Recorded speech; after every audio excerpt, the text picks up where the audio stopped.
Hello, everyone, and welcome to the webinar. This is a webinar on the National Science Foundation's Improving Undergraduate STEM Education program, which is operated through the Education and Human Resources Directorate at the National Science Foundation. My name is Ellen Carpenter, and I'm a program director that works with the IUSE program. I serve in the Division of Undergraduate Education at the National Science Foundation. And I'll be joined today by my colleague, Andrea Nixon, and I'll let her introduce herself.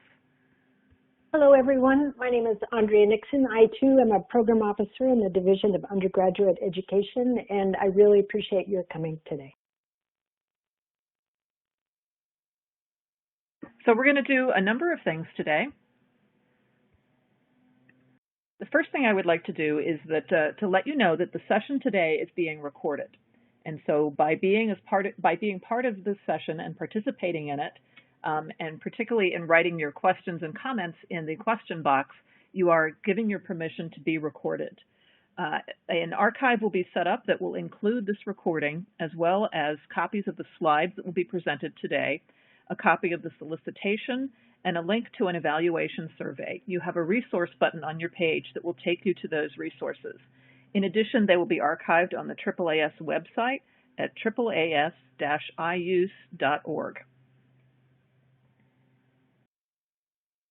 So the question for you today is, what would you like to do? Would you like to improve your students' performance and retention in STEM courses and majors? Would you like to increase the participation of women and students from underrepresented groups in STEM courses and majors? Would you like to prepare students to enter the STEM workforce? Would you like to increase faculty engagement with their STEM teaching? Or would you like to make your institution a better place for STEM teaching and learning?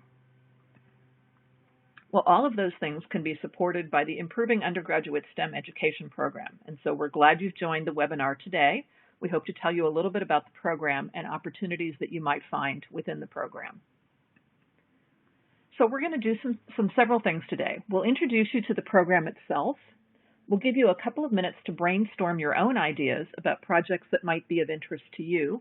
And then we'll provide some information about the program organization, and that will include information on the various tracks and levels within the program and options for submitting proposals for workshops and conferences.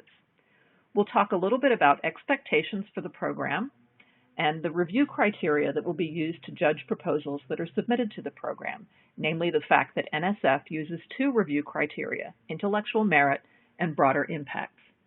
We'll also provide you with some resources, both the ones that I've just mentioned as well as some that are available on the NSF website. And then once we're done with that, we actually have a set of slides that's simply for those who are new to NSF that can walk you through the way to prepare and submit your proposal. And we'll run through those slides, assuming time permits, at the end of the session today. Today's webinar will include several question and answer sessions. During these sessions, we will be answering questions live, and we ask that you submit your questions using the question box that's part of the webcast screen. We will probably answer about 6 to 7 questions live during each opportunity that we have to answer questions. You can always contact us after the webinar if your question goes unanswered. I would ask that you simply enter your question once in the screen. We actually have someone who will be helping us sort and prioritize the questions for answering. We probably won't have time to answer everything that comes up, so we apologize in advance if we don't answer your question directly. But we hope that the information we provide in those sessions will be useful to you all the same. So to introduce you to the Improving Undergraduate STEM Education program, I'd like to introduce you to several things that the program hopes to do. We really hope that the awards that we support through this program will improve the quality and effectiveness of the education of undergraduates in all STEM fields, and will also improve undergraduate STEM teaching and learning for all students, not necessarily just for STEM majors, but for all students partaking in STEM curriculum and the institutional environment where those teaching and learning activities occur. Proposals can be submitted by all types of institutions of higher education, as well as from professional societies and organizations that work with or represent those institutions. There are no limits on who is eligible to submit proposals. You may be from any category at your institution that will allow you to serve as a principal investigator. The IUSE program has been in existence for a number of years, and during the course of our existence, we have funded a number of different types of institutions. This graph gives you a little bit of an idea of the types of things that we have funded. So we fund both public, private, nonprofit, and business groups. So we've provided, most of our funding has actually gone to public institutions, but a substantial fraction also goes to private institutions of higher education. Some funding goes to nonprofit groups, things like professional societies, and we've also funded proposals that have originated within business or industry. The institutions that we fund award doctorate degrees, master's degrees, bachelor's degrees, associate's degrees, primarily community colleges, and also we have provided funding to some non-degree granting institutions. And that, of course, would include things like the professional societies and industry awards that we have made in the past. So the question right now for you to think about is, what do you want to do? So I'm going to give you an opportunity to think a little bit about a type of project that you might like to have supported to help your institution or your students with STEM teaching and learning. So what I'd like for you to do right now is to write down a couple of things that you have been wanting to do to improve STEM teaching or learning. Take a minute to reflect and look at your ideas to determine which one is the most compelling to you, and then what would it actually take to implement your idea? Will it take money? Will it take people? Will it take resources? Will it take collaborators? Anything goes, but really think about what you would need to have in hand in order to implement your idea. And then I'd like to I'd like for you to keep that idea in mind as a potential target for an IUSE proposal as we continue through the presentation today. So I'm going to give you about 2 minutes to think about this, and I'll come back into the session as soon as the 2 minutes are up. So grab a piece of paper and a pen and get thinking.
You've got about another 30 to 40 seconds to finish jotting down your ideas.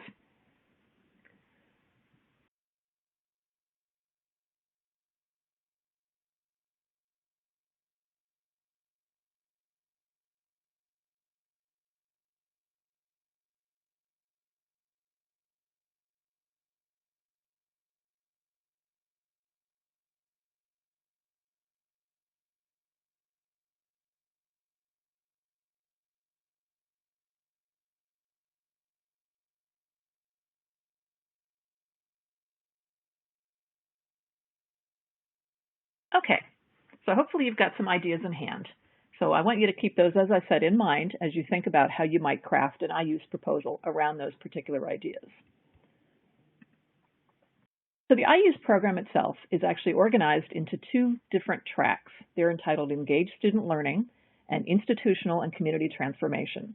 So this section of the webinar, I'll tell you a little bit about what each of those tracks expects to see, as well as some of the types of things that can be supported with different funding levels and deadlines within those 2 tracks. So the 2 program tracks, as I mentioned, are Engaged Student Learning and Institutional and Community Transformation. The Engaged Student Learning track really focuses on the students, and that includes development, testing, and use of teaching practices and curricular innovations to engage students and to improve their learning, persistence, and retention in STEM.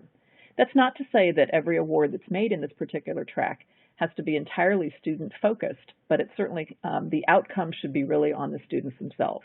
This can also include things like faculty professional development and other types of interventions that will ultimately aid student learning. The Institutional and Community Transformation track, on the other hand, seeks the transformation of colleges and universities to implement and sustain highly effective STEM teaching and learning. And so these tend to be much broader types of proposals that really focus on the institutional or the broader community level.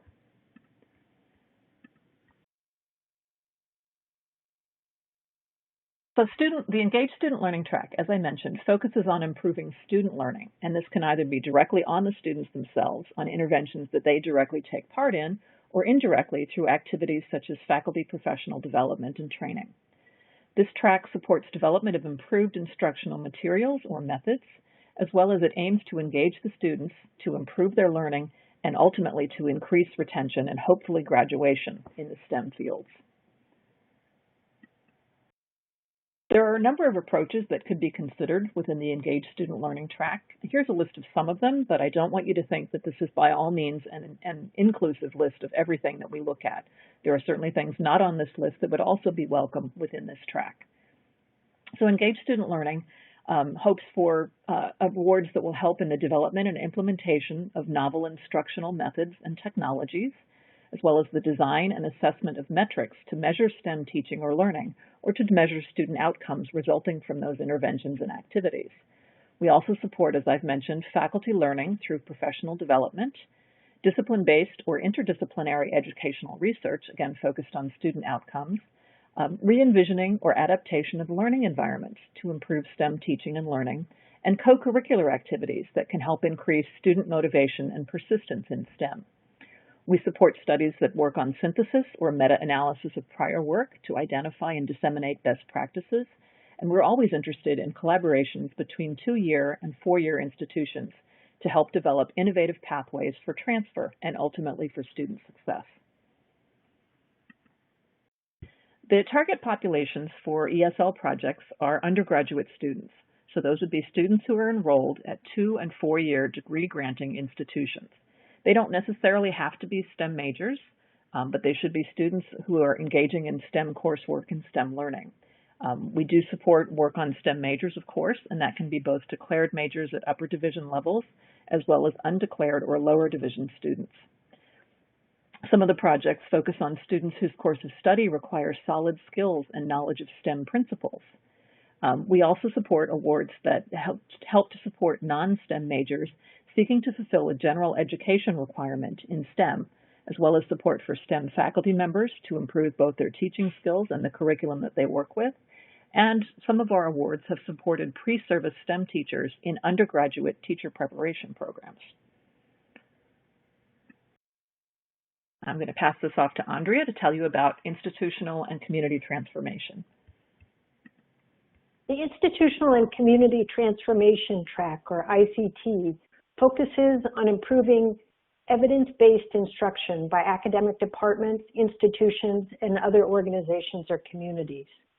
It's designed to support efforts to build and understand systemic change in undergraduate STEM education. And I'll talk about this a little bit more in a moment. It aims to use appropriate theories of change to transform institutions. Next Tuesday, on November 10th, we'll have a second webinar that specifically focuses on the ICT track. As Ellen indicated, we're sharing a series of examples of funded work that the ICT track might support, but we don't intend for this to be prescriptive or to signal that the kind of work that we would like to support is limited to these examples. But just for the purposes of illustration, ICT projects might support the transformation of high enrollment classes to include evidence-based teaching practices. developing teaching evaluation rubrics rooted in a research-based framework, development of faculty communities, faculty learning communities, to improve accessibility or sustainability of evidence-based practices, identifying best practices to guide institutional transformation, the inclusion of non-tenure track faculty or instructors through policy or professional development, the identification of common elements across disciplines, programs, institutions, or systems that support students from underrepresented groups to be successful in STEM.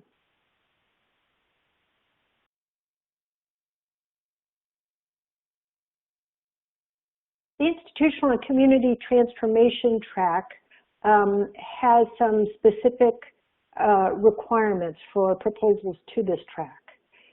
It is critical that a proposal include a theory of change. In some cases, PIs choose to include more than one theory of change if that's sufficient. A theory of change is designed to, or is intended to help you identify component parts that are critical for the success of the project and the proposed work. These proposals should include citations of research literature and theoretical perspectives that relate to change in higher education institutions. I'm sorry, there was a slide change that was premature. They're intended to recognize that STEM in higher education, and particularly decision-making that relates to the curriculum, is a complex system. So it's commonplace for proposals to include teams of faculty members, support from the department chairs, college deans, or others within an institution's academic leadership, support from provosts or presidents. If proposals are coming from academic societies or professional societies, analogous signals of support or statements of support. In the aggregate, you can see across the two tracks that are parts of the IUSE program, we have the engaged student learning, as Ellen described, that's focused on increasing engagement and learning through new tools, resources, and models. And that track is intended to support work that has the potential of generating knowledge about student learning, where institutional and community transformation is focused on spreading and scaling up evidence-based practices using a theory of change and generating knowledge about the institutional change processes. Of course, curricular change can involve elements of both sides. When you're thinking about which track best suits your proposed work, we would encourage you to think about where are the preponderance of the activities that you're proposing. Where would they take place? It's also, you're welcome to contact a program officer to think through that. Each of the tracks has different levels. In the Engaged Student Learning track, level 1 refers to projects that have maximum potential budgets of less than or equal to $300,000 in a duration of up to 3 years. Level 2 goes between $300,000 and $600,000 with maximum duration of 3 years. And level 3, up to $2 million proposals with a longer maximum duration of up to 5 years. In the institutional and community transformation track, in this solicitation, we have a new proposal type which refers to capacity building. These are projects that are intended to fund work that would position a single institution or a collaborative project among multiple institutions that would enable that institution or institutions to develop a successful proposal in subsequent years. Again, we'll talk more about that in next Tuesday's webinar. Here too, there are level 1 proposals with maximum budgets of up to $300,000 and durations of 3 years. And level 2 proposals, depending on the number of institutions that are submitting it, a level 2 proposal from a single institution could have a maximum budget, of $2 million, from multiple institutions up to $3 million, or research centers as well. And the duration of those would be for 5 years, the maximum duration. it's okay to submit a project with both smaller dollar amounts, of course, than the maximum, and fewer requested months. The level 1 and capacity building proposals have the due dates of February 2nd of 2021 and August 3rd of 2021. And level 2 and level 3 proposals have a single deadline per fiscal year of December 1st, 2020.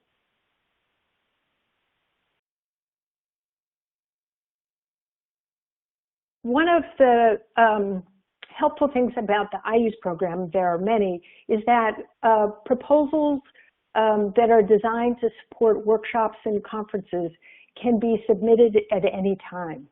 A typical budget ranges between $20,000 and $100,000.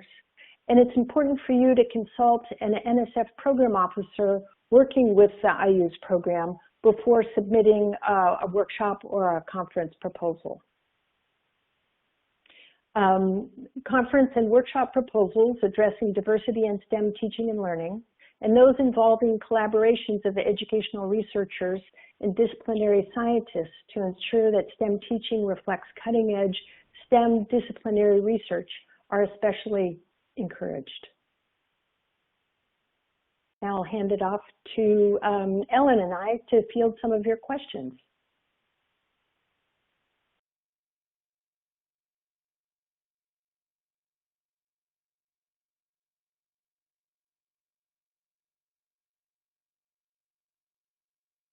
We have a question about faculty members, whether tenure status makes a difference in applying for the proposals.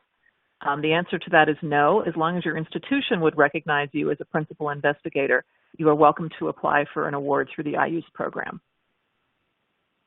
We also got a question about the differences between the IUSE program and the EHR Core Research Program. The EHR Core Research Program is designed to fund fundamental research. That is, it may contribute to the theories associated with STEM learning and learning environments, broadening participation in workforce development. The IUSE program may draw upon some of that foundational work in the series that are funded by the core research, the ECR program, but they're certainly not limited to that. Some people may think of terms like translational research or applied research in the context of the IUSE program. The IUSE program explicitly in our current solicitation calls out our willingness and enthusiasm about funding replication studies. That is to say, taking studies that have been conducted in other institutional contexts or with different populations of students and funding replication studies. So that's one way to, there's a couple of ways of comparing and contrasting the IUSE and the ECR program. Another question is about the structure of the proposal itself. What sections are required for inclusion? The solicitation doesn't really contain that information, but the Proposal and Awards Policies and Procedures Guide, which is an NSF-wide document, does contain information on the structure of the proposal. If you'd like to hang out and we'll go through some hints about how to put your proposal together, those will be some of the last slides that we go over in today's current session. And that might give you a little information as well about the necessary elements of a proposal. There's also a question about whether or not the IUSE program supports the creation of STEM experiences for high school students at four-year universities. The IUSE program is really focused on the undergraduate STEM education, and so it would be important for a proposal to focus on that. So if high school students are earning baccalaureate credits, that would be one thing that would be important to signal in that proposal, but you need to make a strong case that you're really focused on the undergraduate STEM experiences. And another question is, in the past, the similar program from NSF supported instrumentation improvement and acquisition. It seems that the current program focuses more on pedagogy and has to have an undergraduate STEM research component instead of curriculum development and improvement. The current solicitation, and actually the IUSE program as a whole, would really like to see a generation of knowledge as a result of the work that is funded. Now, we actually define knowledge through a number of different mechanisms. That can certainly be through a series of research questions that's proposed related to the work, and one might think of that as educational research. It can also be through evaluation and assessment activities on outcomes, on other things that can be measured in the student population that's being served. While we certainly can't provide money for major research instrumentation, and that's really not the purpose of the IUSE program, we are able to provide some funding for activities that would be related to what is being supported by the proposal itself. So if there's an approach to developing course-based undergraduate research experiences, for example, there might be a place in a proposal like that to provide some instrumentation that is necessary in order to operate the CURE experience that's being proposed. And maybe we'll take one more question. Yeah, another question is about the ICT track in particular. Is it appropriate to consider the creation of a STEM center that supports schools and communities? The answer is perhaps. So each of the projects that are put forward must have the potential to generate new knowledge. So that is to say, if in the proposed work that would involve creating a STEM center, it would be important to make a very clear claim that it would be doing it in an innovative way, either in terms of the type of work or the populations that would be involved in working with the STEM center. The NSF is funded to a level that we can fund work that has the potential to generate new knowledge. We are unable to fund work that would scale up or help colleges and universities to adopt effective practices without the potential of generating new knowledge. Okay, so how about we move into a little bit of a discussion of the program expectations of the IUSE program. So IUSE has a number of stated goals. We really hope that the program will build knowledge about STEM teaching and learning at the undergraduate level. And again, this is a component of knowledge generation. So one way that you might approach this is thinking about developing novel, creative, and transformative approaches to undergraduate STEM teaching and learning. Being able to test those in a classroom, for example, to collect data on whether those types of approaches improve student learning, and then to disseminate those approaches into a broader community. We also hope that IUSE program awards will incorporate evidence-based practices in STEM teaching and learning for all undergraduates. And so in this goal, we really hope that institutions will think about adapting, improving, replicating, and generally improving evidence-based practices in STEM teaching and learning, perhaps trying them in a new environment, taking something that was designed and developed in a small institution, for example, and bringing it to a much larger classroom to see if there are ways that an intervention can be adapted for a different population or a different number of students. We also hope that proposals or projects in the program will build and understand systemic change in undergraduate STEM education, that they can lay the groundwork for sustained departmental, institutional, or community transformation and improvement. And again, understanding what those elements are that are required to induce change in a program, figuring out how that can be taken from one institution to another or to a broader community. All of those are important elements that we would like to consider within the IUSE program. So all IUSE proposals are expected to increase knowledge about effective STEM education. And as I've mentioned briefly, this can be through a number of different mechanisms. The two major ones that we provide in the solicitation are through posing one or more research questions or through evaluation of project activities, impacts, or outcomes. And both of those approaches would allow one to generate new knowledge about an intervention that's being tried, about an approach, about a curriculum remodeling or redevelopment activity. All of those things can contribute to the knowledge about STEM teaching and learning. So successful IUSE proposals in general will build on what is known. So they'll start by summarizing published literature and defining a starting point from which they're going to extend the prior work. The proposals should include a well-designed plan to gather data. How will one actually collect the information that indicates whether a project is successful? Proposals should include methods of analysis that can be employed to answer the questions that have been posed. And so a good match between the methods of analysis that are proposed and the research questions that are posed is really important in an IUSE proposal. We hope that proposals will include mechanisms to evaluate the success of the project. And this should be considered both from a formative and summative perspective, not only to understand what's happening during the course of the project, but then to summate what's actually happened at the end of the project. So we like to see projects that will include evaluation throughout the course of the intervention that will allow, if something goes wrong, maybe the first time something is implemented, a chance to retool and redesign a little bit to move forward with the planned intervention. Successful proposals will explain how findings and materials will be shared, and we hope that things that are found out at one institution or in one project would be broadly available to the educational community at large. Proposals should address the sustainability of project efforts.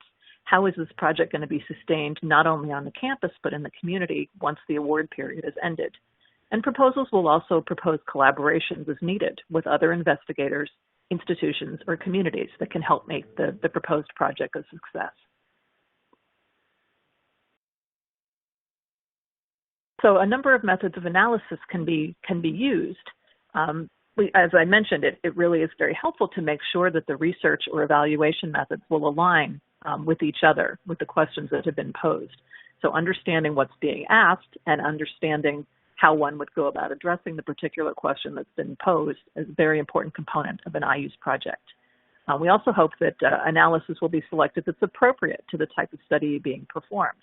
So this can include both qualitative analysis, quantitative methods, or a mixture of both. And if a mixture is proposed, rationale for why that is the appropriate approach should also be provided, as well as rationalization for the particular survey instruments or questions that are being addressed or for which data is being collected.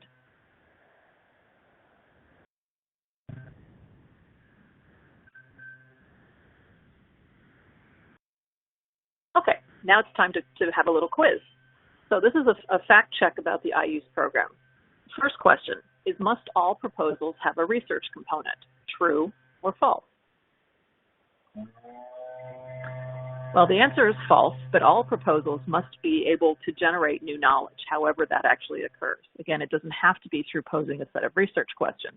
It can be through project evaluation and assessment. Question 2. STEM curriculum development, programmatic pathways, learning resources, assessment instruments, and faculty development may receive funding from the IUSE program. True. Any of those is an appropriate type of work that could be supported through the IUSE program. Question 3. Proposals may focus on both STEM and non-STEM majors. True. We support efforts to improve undergraduate STEM education for either majors or non-majors or for both as appropriate. Question 4. Proposals may focus solely on students in a single discipline. That is certainly true, but proposals can also be multidisciplinary or interdisciplinary as appropriate to the project that's being proposed. Question 5. An evaluation plan that provides formative and summative assessment of the effectiveness of the project in achieving its goals is required. This is true. All projects should have a mechanism to assess the effectiveness of the interventions that have been tried. Question 6. Proposals should demonstrate a solid grounding in relevant literature on STEM teaching and learning. This is also true. And again, starting from a starting point in the literature, defining work that has been done before and which will be built on in the current project is a very important part of a solid IUSE proposal.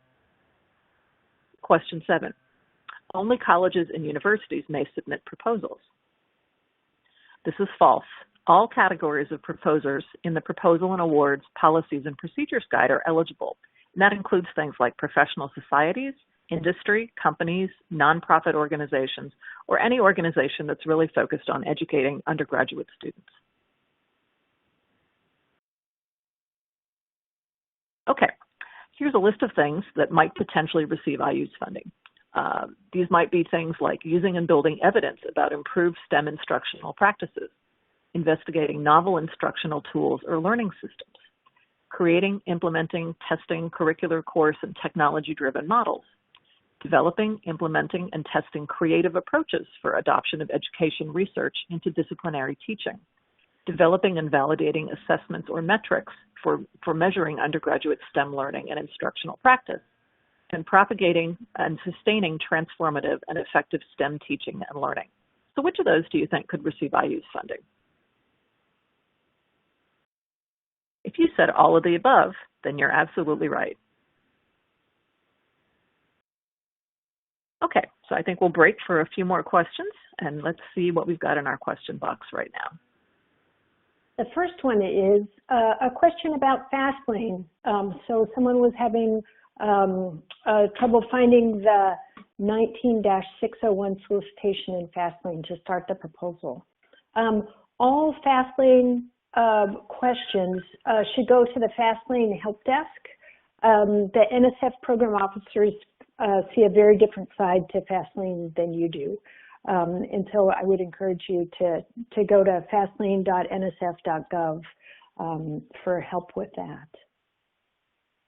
Second question is, could a PI submit both an engaged student learning level 1 and level 3 proposal in the same year if the projects are different? The answer is yes. Yeah, we have a limit of 3 proposals per PI a year. And that is we count a year for us as the federal fiscal year, which runs from October 1st through September 30th. So you may submit up to 3 projects within a single year, and they can be to any or all of the levels if you would like. Another question is, could we expand on the differences between level 2 and level 3 for the ESL track? Does a collaborative program between a 4-year institution and a community college merit a level 3 application? There's no real hard and fast rule for differentiating what's level 2 and level 3. It really depends on the scale and scope of the work that's being proposed. Budgetary limits are, of course, different. So a level 2 in the Engaged Student Learning track can have a maximum budget of $600,000, where a level 3 could have a maximum budget of $2 million. So a collaboration that involves multiple institutions and has a lot of moving parts might need more financial support than a proposal from a single institution or possibly a smaller collaboration between 2 institutions. It really, again, depends on the scale and scope of the project. And we ask our reviewers to very carefully consider whether the budgets that are requested match the projects that are proposed. The next question is, are cross-institutional collaborations given preference to so are they preferred over similar proposals from a single school or organization? The answer is not necessarily. As long as the project put forward is reviewed well, is read as being meritorious, as long as the proposed resources, including the budget or as enumerated in the budget, are right-sized to the project, as long as the project has the potential to generate new knowledge, we fund work that's focused on either single institutions or collaborative projects across multiple institutions. So either are okay. Okay, the next question is, can a proposal for IUSE include in-service K-12 teachers to provide instructional support for integrating STEM, especially engineering practice strategies? That's a question that really would depend on what student population is ultimately being targeted. IUSE in general is for undergraduate students, and that includes pre-service teachers in undergraduate teacher training populations or programs. It does not include in-service teachers unless they are actually enrolled as undergraduate students at that institution, which I believe most in-service teachers would not be. So really focusing on those students who are still in their undergraduate training years is important for an IUSE program. The next question is, does IUSE support collaborative work around curriculum alignment between 2-year and 4-year institutions?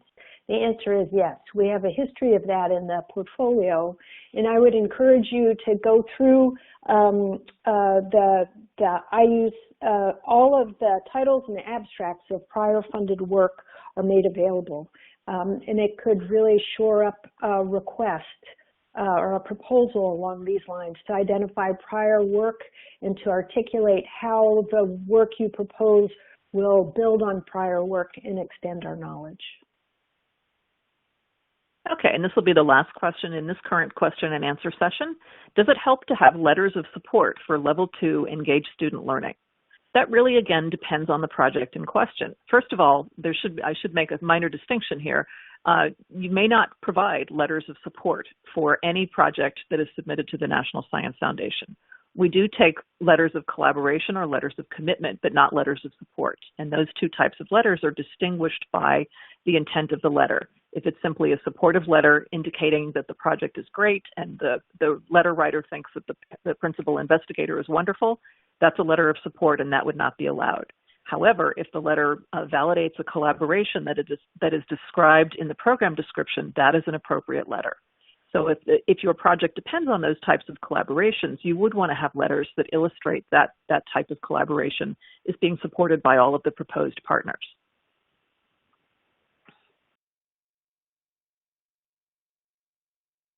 So let's move into a little bit of a discussion of the NSF merit review criteria. And this really addresses the question of what happens to your proposal once it's submitted to the National Science Foundation. We ask our reviewers to consider two aspects of the proposals that they review. We ask them to think about intellectual merit and broader impacts. The intellectual merit is really the potential for the proposed activity to advance knowledge and understanding within its own field or across different fields. And you might think about this as what will we actually learn from the work? Whereas broader impacts addresses the potential of the project for benefiting society or advancing desired societal outcomes. And to paraphrase this, you might think about why is the work important to society? So what will we learn? That constitutes the intellectual merit, and who will it benefit? That constitutes the broader impacts. To unpack intellectual merit a little bit farther, intellectual merit may consist of a number of things, and that would include the potential to advance knowledge and understanding within a field or across different fields. Again, the idea that the projects will be knowledge generating is very important within the IUSE program. Intellectual merit may also include the PI and team's capability in conducting the development and knowledge generation. Can the PI and the team actually do the project as it's been proposed? Does the project have access to the necessary resources? And that might include collaborations that would be necessary to conduct the proposed work. Again, what are we going to learn? We're not going to learn much if the resources are not in place for a project to be accomplished as it's designed. Intellectual merit can also address the plan for what the project will actually do, who will do it, when it will be done, and why. So understanding all of the different pieces of the project and how they're all going to fit together and how they're all going to end up making a cohesive project at the end can be a very important component of intellectual merit. Another thing that can be addressed through the intellectual merit criterion is a mechanism to assess the success of the proposed project's attempts to advance knowledge. Again, what type of assessment strategy is being proposed within these projects? And will it be able to measure the advances that the project hopes to make? Broader impacts can also be unpacked, and one might think about societally relevant outcomes. And this can include a number of different things, such as full participation of women, persons with disabilities, and students from underrepresented backgrounds in STEM. Broader impacts might include improved STEM education or educator development at any level, increasing public scientific literacy and public engagement with science and technology. And we certainly have a number of projects that include community-based research where undergraduate students will enter the community and either conduct research projects there or work with the community to understand issues that are important to both populations. Broader impacts can also include development of a diverse, globally competitive STEM workforce, increased partnerships between academia, industry, and others, things like improved national security and improved understanding, increased economic competitiveness of the U.S., and enhanced infrastructure for research and education. So all of these are components of what the project will benefit, what and who the project will benefit. And that's how one might think of what the broader impact of the project might be.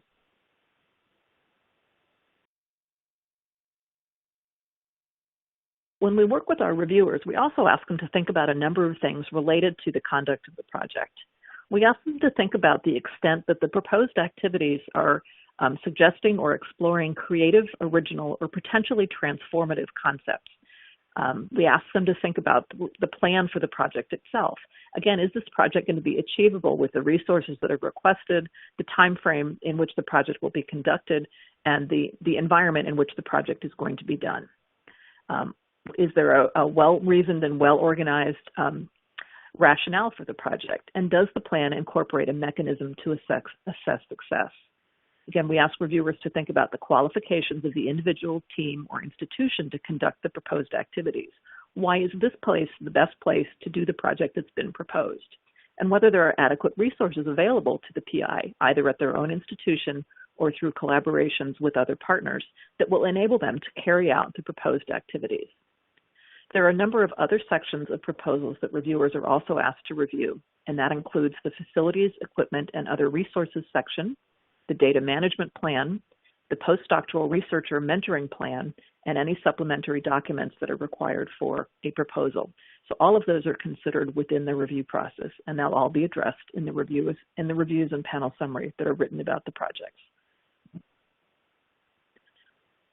The National Science Foundation provides a number of resources describing the merit review process and providing additional information. There is a website that actually provides that information for you.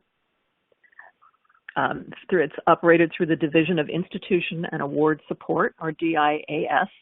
So they run a merit review website that provides information about proposal preparation and submission, about the reviewing process, about what happens if an award is recommended, about what the various types of decisions that are made about proposals mean. There are some fact sheets that you can find on their reviewer website. There are also some information about volunteering to serve as an NSF reviewer and why it might benefit you as you think about preparing your own projects. And some frequently asked questions about the merit review process. So all of that information is available, again, through the DIAS information website for merit review at the National Science Foundation.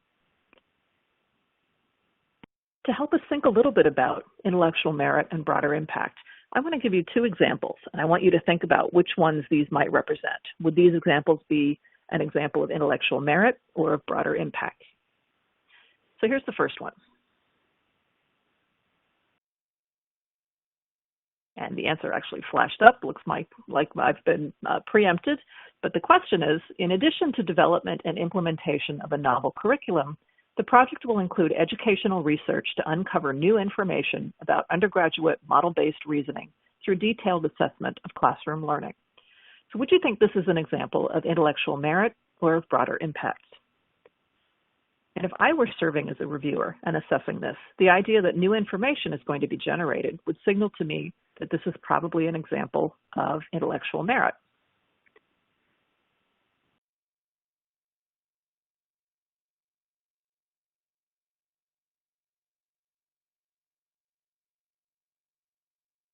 Okay, and here's a second example. The activities planned will provide in-depth faculty development through a national series of workshops and an expansion of an ongoing national study of the effectiveness of this approach for learning about the nature of science. Would you think this is an example of intellectual merit or broader impact? And if I were serving as a reviewer, I might think that this is representative of the broader impact of the project. It involves a national series of workshops, so there's going to be a reach of the project. That would be a population of individuals that will be affected by the work that's going on in the project, and a study of the effectiveness of the approach. So that certainly might be an example of broader impacts. Sometimes it's very hard to tease these two apart, particularly in projects that relate to STEM education. That's not necessarily a problem with the proposal, but that's just the nature of the field. We also expect that proposals, while they will certainly have both intellectual merit and broader impacts, those two may not be evenly balanced. So one proposal may be more heavily weighted toward intellectual merit, and another proposal may be more heavily weighted toward broader impacts. Within the National Science Foundation and within our portfolio of IUSE awards, we try to have a balance across the portfolio, but we don't necessarily expect an even balance across single projects. So again, a single project need not be evenly balanced between intellectual merit and broader impact. Let's take a few more questions. Thank you so much for Oh, yes, and thank you so much for submitting such great questions. We have another good series of them. The first one is, could an IUSE project have an advisory board instead of an external evaluator? That's a great question. And the approach has a lot to do with the nature of the work that you're proposing. Research projects that are put forward as the kind of centering activity of an IUSE proposal may be better suited to an advisory board. That is to say, having people with the content area knowledge, methodological knowledge that would inform your project team as you inevitably are presented with a series of decisions that you need to make throughout the course of a project, a research project. In a situation like that, an advisory board might be kind of the best kind of mechanism that you could propose. Alternatively, some proposals, very successful proposals, also identify an external evaluator. An external evaluator could be someone in a unit outside of the members of the project team at your same institution. It could be an evaluator from outside of your college or university or organization. There are a number of forms that could take. In either case, it's important that the proposal make a credible argument that is convincing to reviewers about the mechanism that you choose to adopt. So we're not prescriptive about advisory board or external evaluator. Rather, the mechanism you choose should be well suited to the project that you have in mind. Okay, next question is, are reviewers reviewing both types of IUSE grants or only one? That really depends on the nature of the panel that the reviewers end up being assigned to. In some cases, we split out engaged student learning and institutional and community transformation proposals and have them reviewed on separate panels. In other cases, there are strong reasons why they might be reviewed on the same panel, and that might be something like alignment within the same discipline or theme. If there are methodologies that are shared across proposals, it might make sense to review them together. We as program officers actually have tremendous leeway to determine what we think the best course would be for reviewing the projects that come in our door. And that's actually one reason to make sure that when you submit a project to us, that you very clearly let us know what the project is about very early on in the application itself, usually in the project summary. That allows us to make decisions relatively quickly about where to place your proposal for review, where it will get the best set of eyes on it in order to assess the ideas that are proposed. The next question is, if your project requires equipment to improve teaching, is there a cap on the amount of budget used for equipment? The answer is no, there's not a specific cap. It is, however, important to keep in mind that the goal of the IUSE program is improving undergraduate STEM education. And it will be important to be able to collect data that relates to that activity, improving undergraduate STEM education.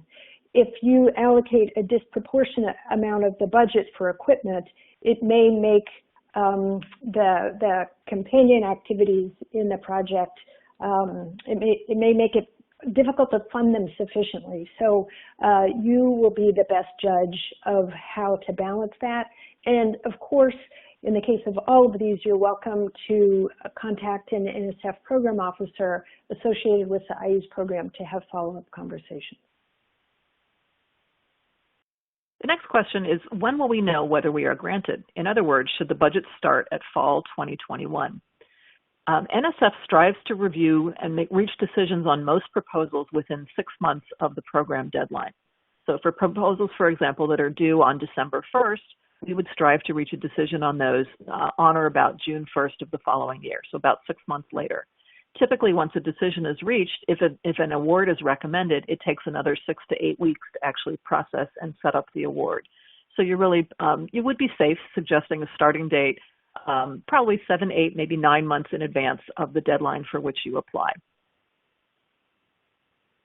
Next question. Are the workshops and conference proposals separate, or are they directly linked to a full proposal? That's a good question. Workshop and conference proposals are proposals in and of themselves. They need not be linked to any other project plan. We have, in some cases, seen proposals that use gatherings or workshops as the dissemination mechanism. So it is possible to combine those two activities, but you need not do so. If you intend to put forward a workshop or conference proposal, one, that could be submitted at any time, and two, it can be independent of other activities, as long as it directly relates to improving undergraduate STEM education. Okay, another question is, do co-PIs have to have a PhD, or is someone who is a PhD candidate eligible to be a co-PI with a seasoned PI? Does this affect the merit review process? There's actually no educational requirement for anyone who is submitting an NSF proposal. You need not have a PhD to serve as a principal investigator. You need not have a PhD to serve as a co-investigator. If you are submitting from an institution, what you have to do is you have to meet your institutional requirements for serving as a principal investigator. In some cases, an institution will let a graduate student put in an independent proposal. In some cases, they won't. Again, this is really an institutional decision, and we hope that you'll be selecting folks who have the best qualifications to serve as both the PIs and the co-PIs on the projects that are being submitted. The last question, is COVID-19 something to worry about, or should it be addressed when submitting proposals? At some level, it depends on the kind of activities that you're putting forward. So we have funded some work that is actually centered on COVID-19. When we are in the process of interacting with PIs after projects have been gone through the merit review process with follow-up questions, asking follow-up questions, one of the items that we do ask for is a COVID-19 contingency plan, and that is intended to ensure that PIs have given due consideration to our current context.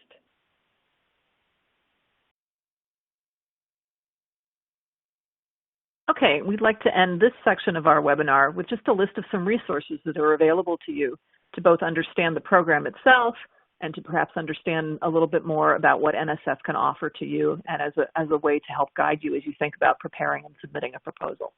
We have a program website for the IUSE program. We also have a solicitation, so this is the official document that describes the parameters of the program. Both of those are available through the National Science Foundation or through a Google search. If you simply type in NSF IUSE, you'll actually land on our program webpage, which then has links to the solicitation. If you're interested in seeing the type of work that the IUSE program has funded before, you can use the NSF award search mechanism.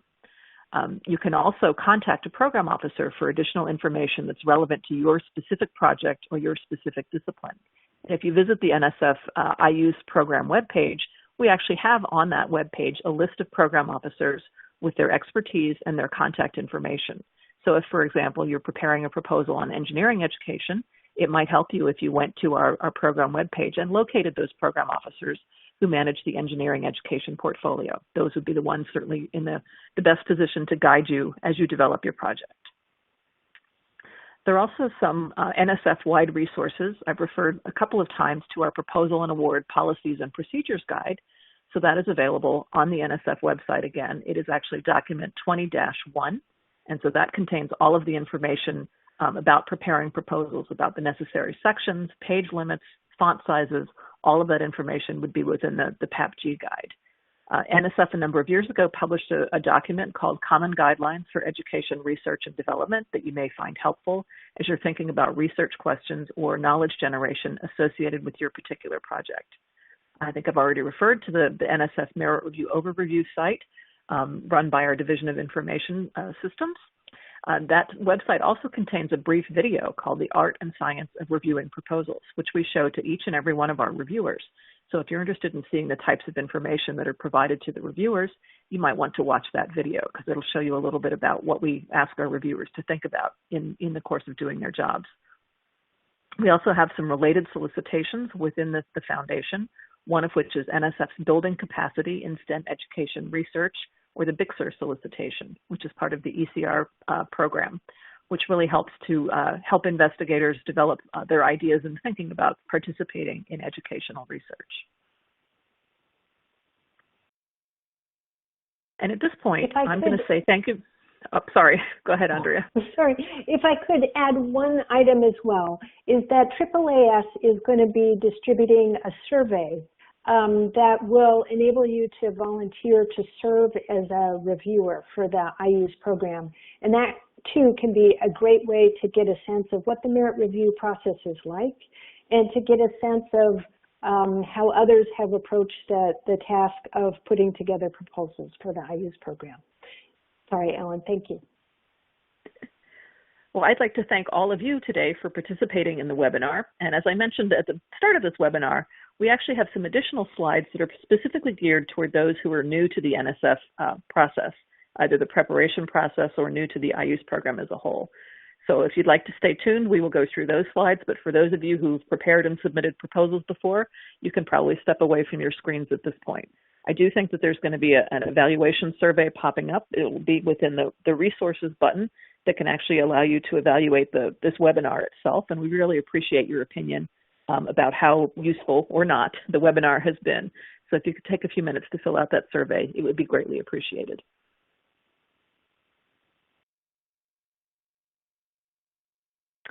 And with that, we can move into a discussion of some of the things that go into preparing a proposal for those of you who are new to the process.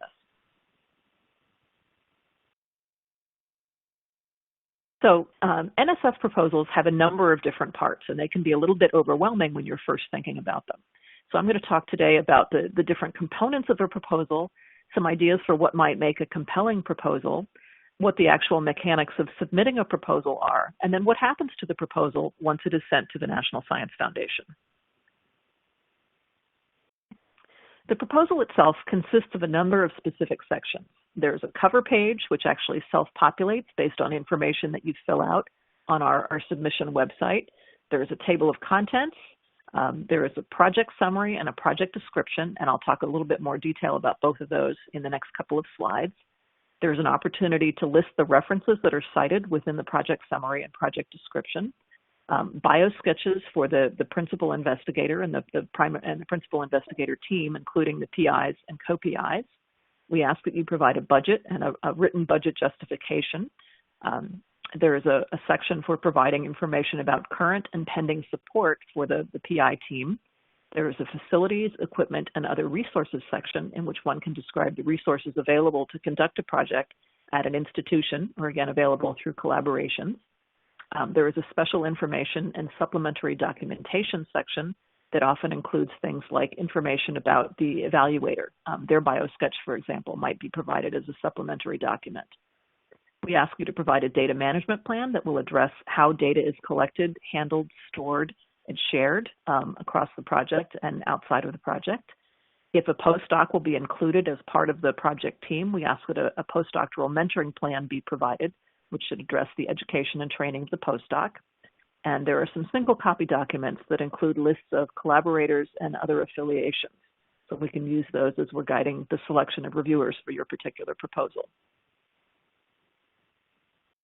The project summary is a really important part of the proposal. This is a one-page summary at the very front of the proposal, and it should contain 3 sections. It should contain an overview of the project, a statement on intellectual merit, and a statement on broader impacts. And both of those sections, the intellectual merit and broader impact sections, should be labeled as such as part of the project summary. If those 3 sections are not included, this can actually be grounds for returning the proposal to you without having it go through review. The project summary should very clearly and concisely describe what it is your project is intending to do.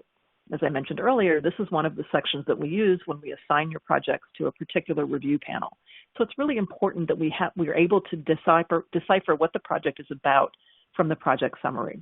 You might want to think about including information such as the discipline that's going to be involved, the courses in which an implementation will be offered, the types of students one intends to affect, perhaps a brief summary of what the expected knowledge to be gained from the project would be, a very brief summary of the methodology that would be used. Anything that very concretely and discreetly spells out what your project is going to be doing. You have plenty of space within the project description to provide theory and background. That really should not be in the project summary. This really should be a description of what's actually going to happen within the project, what we're going to learn, and who it's intended to affect.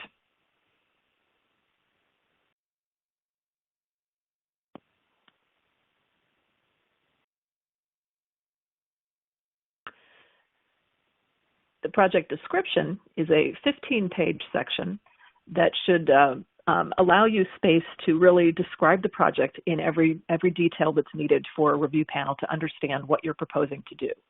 The project description should provide a clear statement of the work to be undertaken. It should include objectives for the period of the work and the expected significance of each of those objectives. What are you going to be learning from those different objectives? It should indicate the relationship of the work to the present state of knowledge. And this is where a literature review is going to be really helpful, where you're able to go back and cite literature that has led you to where you're starting from for this particular project. It should also describe work that's in progress by the PI that has led to this particular project. The project description should outline the general plan of work, including the design of activities to be undertaken and a description of experimental methods, procedures, and methods of analysis.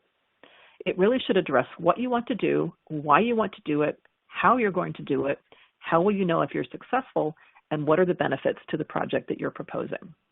It should also be very clearly define what the members of the project team are doing, what each of their individual contributions will be, and if there are any external collaborators, what their functions and roles in the project will be. The project activities may be based on previously established or innovative methods or approaches, but in either case should be very well justified. Why are you choosing this particular approach to use in your project? These issues apply both to the technical aspects of the project, for example, why did you pick a particular survey instrument to use, and also to the way in which the project may make broader contributions.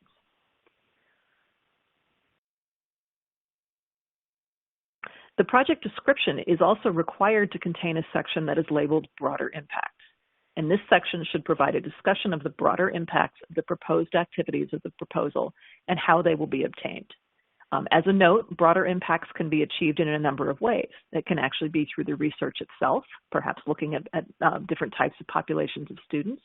It can be through the activities that are directly related to specific things going on within the project, or through activities that are supported by but complementary to the project. So they can be very direct or they can be somewhat indirect, but they should be clearly identified within the project description.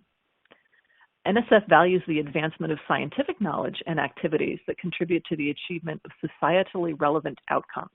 So these outcomes may include things like full participation of women, persons with disabilities, and students from underrepresented backgrounds, improving the education or development of educators, increased public scientific literacy, improved well-being of individuals in society, development of a diverse and competitive STEM workforce, increased partnerships between academia, industry, and other entities, improved national security, increased economic competitiveness, and enhanced infrastructure for research and education.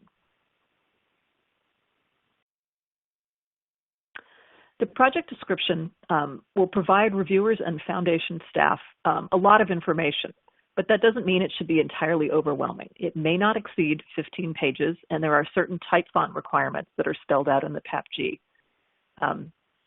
Visual materials, including charts, graphs, maps, photographs, anything like that, should be included within that 15-page limit. These are not things that you would put in supplementary documentation. The other thing to note is that the description itself must be self-contained and contain all of the information that is necessary to review the proposal. And so URLs must not be used within a project description. First of all, they won't be live when the proposal is received by the reviewers. And in addition, reviewers are not required to read anything that's not specifically contained within the project description or within the proposal itself. In addition, you may not use appendix material to supplant the page limitation. So everything really should be contained within this 15-page limit.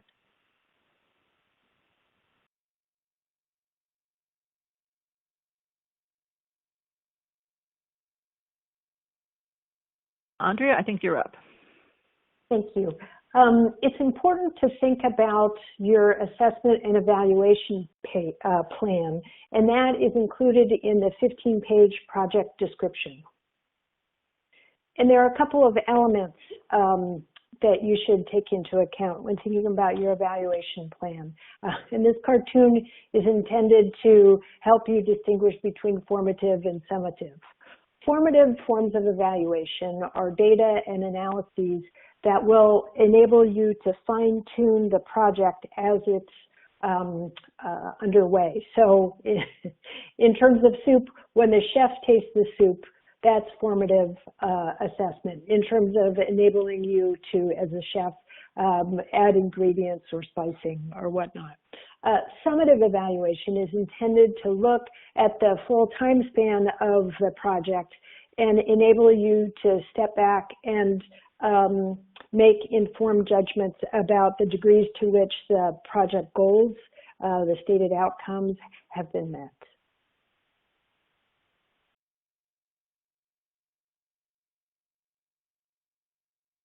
Okay, there are a number of things that can make a proposal competitive. But first of all, there's no magic bullet. There's no one thing that you can put in there that is absolutely going to guarantee that your project is going to be the one that's going to be funded. Projects are competitive if they are based on original ideas, contain succinct, focused project plans that are easily understandable by the review panels, that they propose a realistic amount of work. This is really not the place to think about throwing in the kitchen sink, but really to focus your project so you'll be able to achieve the goals that you've set out for yourself within the time, budget, and framework of the project that you're setting up. Sufficient detail should be provided so that the review panel can understand everything that the project intends to do. We hope that projects will be cost effective, and I have to say that reviewers are very good about teasing out things that they think are excessive within budgets. We hope projects will be high impact, whether they're affecting a large number of students or whether they're creative and potentially transformative within their field, that they will make an impact. Projects can be competitive based on the knowledge and experience of the project team that's associated with the project, although we can also see very successful projects from new investigators who come in with a brilliant idea and a very strong plan for executing that idea. Projects are competitive if we think that they'll make a contribution to the field, if they provide evidence of potential effectiveness, and some likelihood that the project will actually be sustained after the project period. So the idea that work can be continued even once the grant funding period has ended. In addition, projects that contain objective feedback and plans for solid evaluation can be very competitive. So there's a mechanism in place to understand how the project is moving through its paces and how it's actually achieving its goals. To prepare a competitive proposal, it really helps to start with a good idea. So the brainstorming that we did at the beginning of this webinar, when you started to write down some ideas, will hopefully help you think about a project that you might want to do, or perhaps one that you've already got in the works that's been percolating around for a little bit that you'd really like to move forward and actually turn it into a proposal that you will submit to NSF. So starting with a good idea is really important, but also communicating that idea very clearly to the NSF staff and to the review panel. So make sure that you're addressing both the intellectual merit and the broader impacts of the project, that you've stated the research objectives and the questions clearly and succinctly, as well as the plans for evaluation of project activities, that you do actually have a plan for carrying out the proposed work. Great ideas are wonderful, but they're only great ideas if they can't actually be executed. So making sure that the plan for carrying out the work is well described and well thought out and is supported by the resources you have available is also very important. Grounding the project in relevant and appropriate literature, and that can even be literature outside of STEM education, can be very helpful in understanding where the idea for this project came from, what some of the prior foundation is for the project, and where you expect it to go from here. Having the appropriate expertise on board in the project, either as part of the PI team, as part of an advisory board, or some mechanism to ensure that expertise is available to the project, can be really important. And one final thing, before you send your proposal to the NSF, it would be really helpful if you would ask colleagues both in and out of your field to read and critique your proposal. And this can be as simple as helping correct some grammar or things that are a little bit unclear, or as complex as really helping to reshape the ideas so that they're more clearly communicated to the reviewers and the review panel. We hope in preparing a competitive proposal that you'll include strong arguments for the importance of the problem. And again, a solid grounding in the literature behind the issue can really help in this regard. Make sure that the STEM content of the project is clearly articulated. And if at all possible, include concrete examples of what you actually mean by the content and by how it's going to be communicated to the students or included in a curriculum. We'd like you to make sure that the research design and the methodology are appropriate and sufficiently discussed. In some cases, you may be the world's expert in a particular tool or method of research, but you can assume that your review panel probably isn't. And so they're going to need some additional information to understand what it is you're proposing to do and why this is the appropriate method. You want to make sure that there's a sensible chain of reasoning that would link your literature review, how it's led to your developing your ideas, and how that in turn has led to the research questions that you're proposing, as well as ideas about how to collect and analyze the data that you'll need to answer those particular research questions. And the impacts of your research and development activities should be sufficiently addressed. Who exactly is this project going to benefit? And why is it important that this particular population of students receives the benefit of the project? A couple of tips. Start early. We actually have a deadline coming up at the beginning of December, so we're at the beginning of November right now. So you probably would have time to put together a project for that deadline if you'd like. We have another deadline in February and a subsequent one coming up in August. So really thinking about your ideas as early as possible and starting to draft a project plan can be really helpful. Make sure that you've read the program solicitation carefully to make sure that what you're thinking about will actually fit within the purview of the IUSE program. We've mentioned a few areas that probably wouldn't fit, things like in-service teachers, approaches that work primarily with high school students. Those really are not appropriate for the IUSE program. Consult the NSF Proposal and Award Policies and Procedures Guide for proposal preparation instructions and make sure that you pay attention to those instructions. They'll include things like font sizes, like margin, pagination and margin requirements, as well as directives about the page limitations for each of the sections of the proposal. We have a mechanism to submit through a program called FastLane that is an NSF-sponsored program. It can be a little bit cumbersome to use, so test driving FastLane before the actual date of submission, if you've never done so before, can be very helpful. You'll need things like an authorized organizational representative, so that's someone at your institution who's actually able to submit the proposal for you. And it's not hard to become an authorized organizational representative, but it does take a few steps. So you have to register within the system and receive a unique identifier that will allow you to serve that function. If you don't have that, the day that the proposal is due, it may be a little bit challenging to actually get that in place.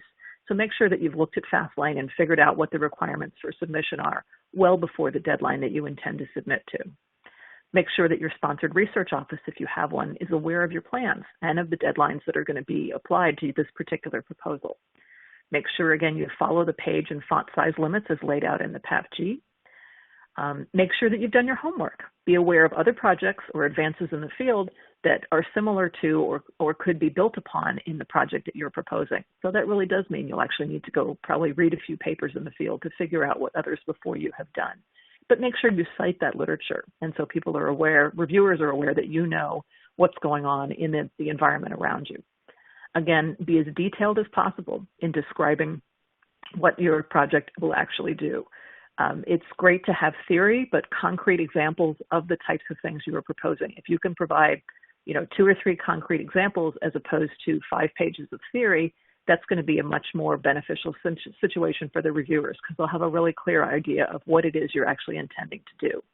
If you have prior results or a pilot project, make sure that you include that data in the proposal. It really helps reviewers to know that you're capable of doing the project as you've laid it out. Make sure that you include your evaluation plan with timelines and benchmarks, so understanding where you intend to be at the various time points within the project and what are the goals that you intend to achieve by those various time points can be very helpful in understanding how the project will unfold over time. Think about you as a reviewer. So what would you want to know if you were reviewing this particular project? You want to make sure that you've clearly laid out the intellectual merit and the broader impacts, since that's 2 criteria that we ask the reviewers to consider.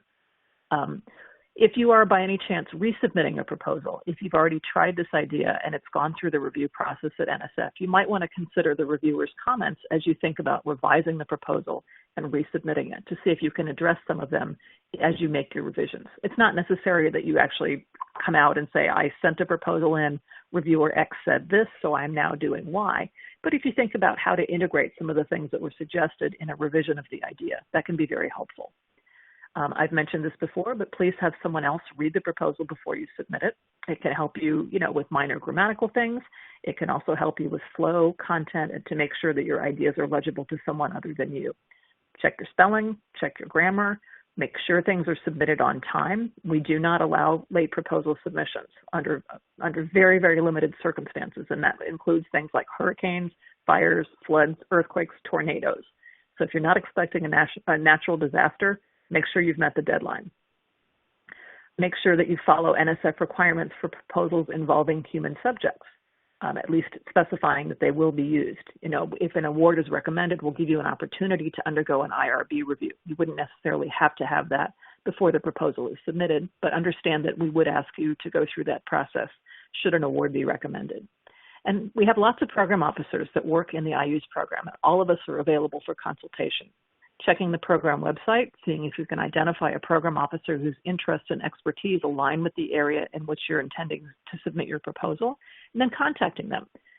Usually the best way to reach a program officer is to send an initial email. If you'd like to set up time for a conversation, it's very helpful to send a 1 or 2 page outline of your ideas to that program officer. Let them take a look at it, and then they can help you either with some written guidance by a return email or actually setting up a time for a conversation where you can go through the project in a little bit more detail, and they can help you figure out things that you might need to include to make sure your proposal will be accepted in the NSF.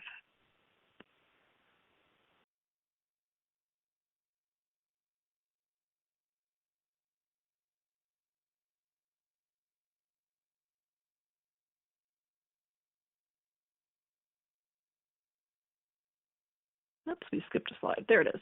Okay, proposals must be submitted electronically.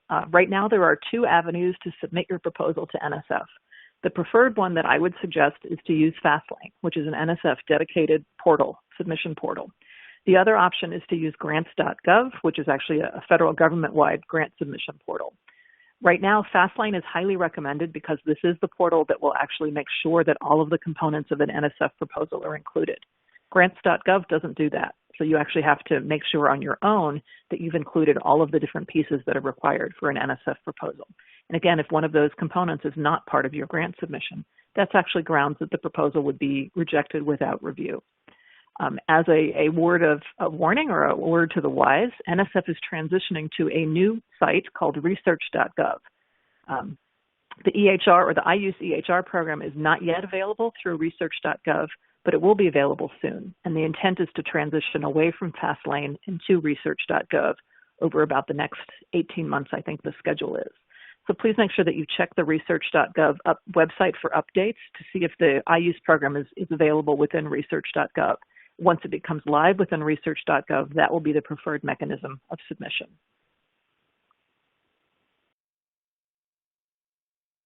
So once NSF gets your proposal, what happens to it, other than it lands in a big black box and you don't hear anything for quite a while? Well, here's a basic diagram of the proposal submission and review process. The first steps in green, phase 1, are actually things in which NSF has a part. So we announce a funding opportunity by publishing a program solicitation. So the IUSE solicitation would be an example of a funding opportunity. We then provide deadlines. You submit your proposals so they meet the deadlines. They are received by NSF. They're checked for compliance with NSF rules and regulations. Again, that means font size is correct, page limitations are respected, and all of the necessary components are part of the proposal package. Once we receive the proposals, we then assign them to review panels. So we need to select reviewers whose expertise matches what has come through the door for a particular deadline.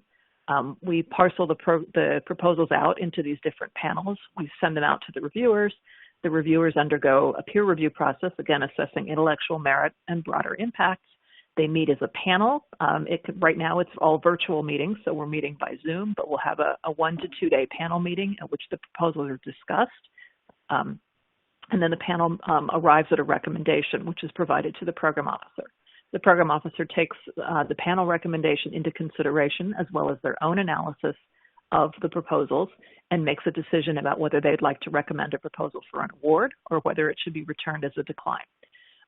The recommendations are then concurred at the more senior administration level. Typically, the division director or the deputy division director will validate each of those decisions.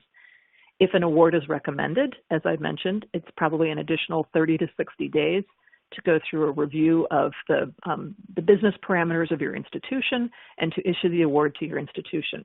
This can be a little bit longer if you're coming from an institution that does not have a long history of NSF funding or has never received an NSF award before. That doesn't mean you can't have an award.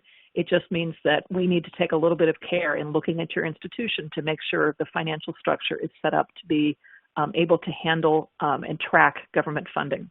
So it can take a little bit of time. Once that's done, an award letter is issued and the award becomes yours to execute the project as you've designed. So the phase 2 usually takes about between, I guess, from step 3 over here where the proposal is received to the end of step 7, we aim to review most proposals within about 6 months. And then phase 3 can take a little bit longer if there are additional steps that have to be gone through to validate the financial status of an institution and to actually issue the award. Okay, and so this will be our last chance for questions. I think we've got time for a few in here. Ellen, we have another batch of good questions. The first one is, do co-PIs on NSF proposals have to be U.S. citizens? The answer is no. Citizenship is not a requirement. Next question is, do we need to repeat what is in the project summary and the narrative? Should we assume that the reviewer has read the summary before the narrative? Well, the project summary, as I've mentioned, should be a succinct summary of the project itself. If you don't need to repeat it, you certainly don't need to repeat it. I mean, the assumption is that the reviewers will read things as they show up in the proposal. We on the NSF side will certainly read the project summary as part of preparing for the review of the proposal. Will you be the NSF directors reviewing IUSE proposals? If not, how do we find the specific person who will be assigned to our proposal so we can make the initial contact to discuss our proposal idea? This is a good one to unpack. Within the website for the IUSE program, there is a listing of program officers that is associated in some cases with disciplinary areas of affinity like computer science and sociology and biology. So that's one way to identify a program director. It is quite often the case that program directors will ask for a 1 to 2 page summary of your project idea, typically 1 page, that includes 1 paragraph that is a very high level description of your project, 1 paragraph that addresses intellectual merit, and another paragraph that addresses broader impact. So it's possible to look up on the IUSE website the program director who you might make an initial contact with. If it's not clear who the right person is, feel free to contact Ellen or myself and we'll put you in touch. You can't know at the outset who would be the, as we say, the cognizant program officer or program director that would be associated with your proposal once it's going through the merit review process. As Ellen indicated, we use your project summaries in setting up and defining our panels, but it's a good idea to check in with program officers that you feel would have the best expertise and kind of affinity for your project, and we're happy to help you with that, but you're not going to know who that person is necessarily going through the process. Okay, and the next question is there a reference code or a program code to search specifically for past IUSE EHR ICT awards? There is a program element code for the IUSE program. So the code is 1998. So if you're actually using the advanced search feature on the NSF award site, where it will ask for a program element code, if you type in 1998, that will get you to all of the IUSE programs. And then I would suggest as a keyword, you could type in institutional and community transformation or some subset of those words, and that should help you identify the ICT proposals that have been awarded through the IUSE program. Ellen, we're right at past. How about if we fit in one last question? Sounds good to me. Okay. Does being very frugal with a dollar request help a review or a proposal in the review process, or is asking for the full allowable amount expected? In other words, how much does the budget request impact assessment? It's really important to right-size your budget request. That is to say that reviewers should be convinced that the work that you're proposing is aligned with the scope and scale of the project. So I would encourage you not to just work from the maximum allowable budget and then come up with a plan. That tends to come across very clearly within a proposal. So think critically about what exactly are the resources that you need for your proposed work to be successful and to right-size the budget based on that. Okay, and with that, we are at our end of our allotted time, so I want to thank you very much for your interest in attending today's webinar and also for your interest in improving undergraduate STEM education. We hope that you found the webinar helpful, and we hope that you will consider how you can improve undergraduate STEM education with your own population of students, in your own institution, and among your own community. Thanks very much for listening today.